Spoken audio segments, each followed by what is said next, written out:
I couldn't believe it when my parents used my college fund to pay for my siblings' luxurious wedding. I had to take my revenge. Hi, I'm Alex, and make sure you watch till the end. You wouldn't believe how this ends. For my entire life, my future was a jar. A large, glass jar that sat on my desk, a physical testament to a decade of dedication. It was my college fund, and inside, every spare dollar I'd ever earned from my lawn mowing business as a kid, every birthday check, and every generous gift from my grandparents had been meticulously saved. My parents, Sarah and Robert, had always promised they would match my savings dollar for dollar. It was the family pact, a promise I had believed in with all my heart, a cornerstone of my identity as the responsible, diligent son. Then there was my sister, Jessica. A year younger than me, she was the family's golden child. Popular, beautiful, and utterly charming, Jessica seemed to glide through life effortlessly, her desires always manifesting without the need for the kind of careful planning that defined my existence. My dreams of a decade-long project, earning a degree in engineering from a top university, seemed to pale in comparison to her fleeting whims. When Jessica announced her engagement to David, a wealthy businessman from the city, the wedding planning took over our lives. It wasn't just a party, it was a societal event, a grand pronouncement of their new status. My parents were ecstatic, their conversations dominated by guest lists that stretched into the hundreds, extravagant floral arrangements that cost more than a semester's tuition, and breathtaking venues. I was happy for her, but a growing, icy unease settled in my stomach. The air in our house, once thick with the comfortable quiet of shared goals, was now buzzing with the frenetic energy of a million-dollar event. One afternoon, I came home from my part-time job at a local diner to find my parents carrying a heavy cardboard box out of my room. It was the wrong size for my belongings, but its weight and the furtive glances they exchanged made my blood run cold. A deep, hollow feeling formed in the pit of my stomach, a premonition that something irreplaceable had been taken. "What's that?" I asked, my voice barely a whisper. My dad just smiled, a forced, unconvincing smile that didn't reach his eyes. "Don't worry about it, Alex. It's for the wedding. We'll pay you back. Family is more important than a few $1,000s." The phrase, "a few $1,000s," was a cruel twist of the knife, trivializing a decade of my life. My heart sank. I rushed into my room. The glass jar, my jar, was gone. The empty space on my desk was a gaping hole, a void where my future used to be. The first betrayal was just the beginning. The next day, I confronted my parents. Hey, quick reminder to check and support our merch after you finish the story. Link in my comment section, and thank you. "Mom, Dad, where is the money? I need it for school applications. The deadlines are in a month." My mom, usually so sweet and calm, became defensive, her eyes darting away from mine, unable to hold my gaze. "We'll figure it out, Alex. A few $1,000s for a wedding isn't a big deal. We'll get it back from your dad's business next month." Her words were like a flimsy shield, and I could hear the lie in her voice.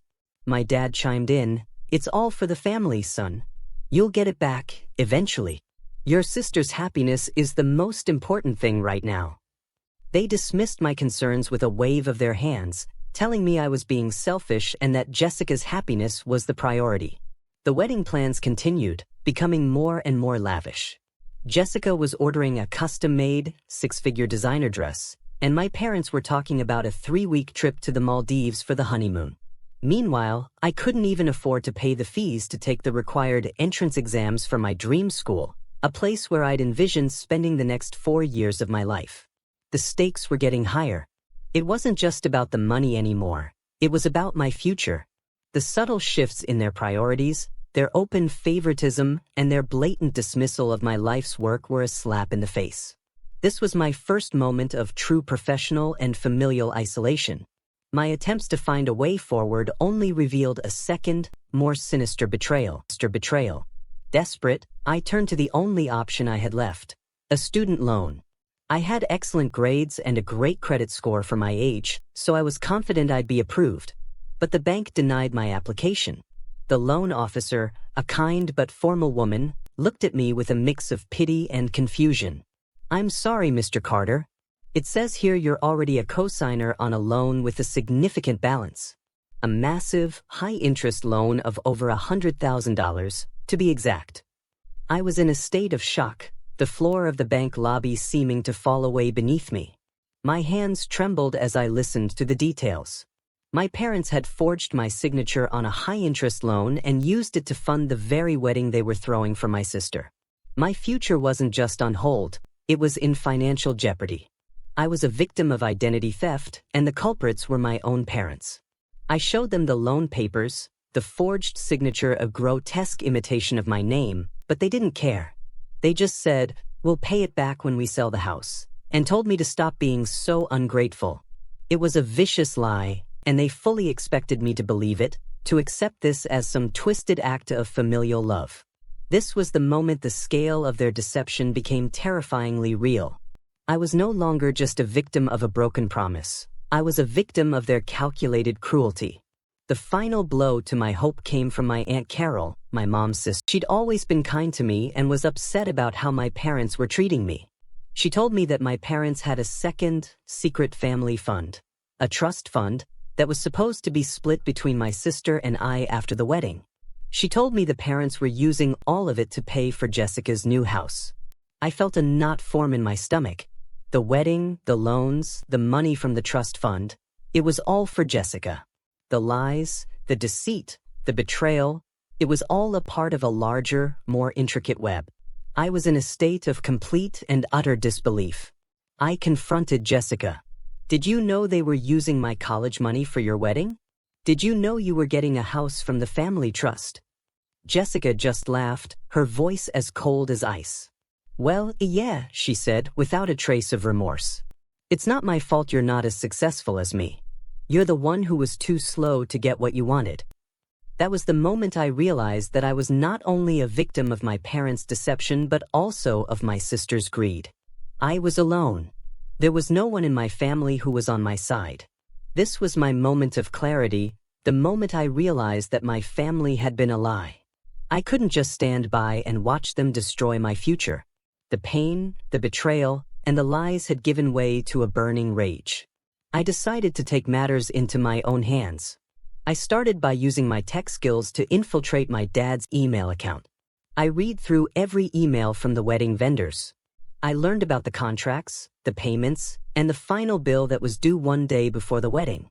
I saw my chance for revenge. I created a fake email from my dad's account and sent it to all of the vendors, telling them that the final payment would be delayed due to a last-minute change. I also told them that my sister wanted to make a few changes to the wedding. I even hired a few actors to pose as fake wedding crashers. My plan was simple: ruin the wedding, humiliate my family, and expose their lies to the world. On the wedding day, chaos erupted. The food wasn't there, the band didn't show up, and the decorations were cheap and tacky. My parents, who were expecting a lavish wedding, were shocked. My dad ran up to the microphone, yelling for an explanation. "I paid you. I paid you all," he shouted. The caterer, the wedding planner, and the DJ all spoke at once, telling him that I had told them that the final payment would be delayed. My dad was confused, and the guests were confused too. That was my chance. I stepped up to the microphone, grabbed it from my dad, and yelled, "It's all a lie.